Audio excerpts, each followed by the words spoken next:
80 ga kirganimda farzandli bo'lsam ajablanmanglar, chunki men bobomning maslahatlari bilan mana shu narsani yeb kelaman har doim. Buni qarang. Sizga mana shuni tushuntiraman.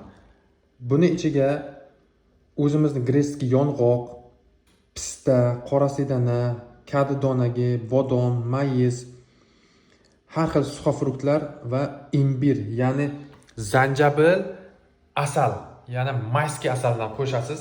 Buni aralashtirib nastoyka qilasizda 2 kun dam berasiz va 10 kun davomida har kuni ertalab, kechqurun och qoringa bir qoshiqdan yeysiz. Zanjabilni ko'proq yesangiz, shunchalik foydasi ko'p bo'ladi. Ichingizdagi barcha shamollash kasalliklarini olib tashlaydi. Uydagilar menga dori berishadi. Kasal bo'lgan paytimda dorini umuman ichmaslikka harakat qilaman-da. Ichaman deb divan tagiga tashlayman, uydagilar divan tagidan topishadi. Futbol o'ynayotganingizda raketa bo'lishini xohlasangiz, mana shundan yeb ko'ring, natijasini keyin menga aytasiz. Sizga hozir o'zim ham yeb ko'rsataman. Mana bismillah, qani.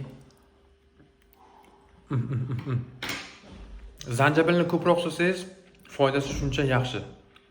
Shuni tavsiya qilaman. Zo'rasiz ham 80 ga kirib farzandli bo'lishingiz.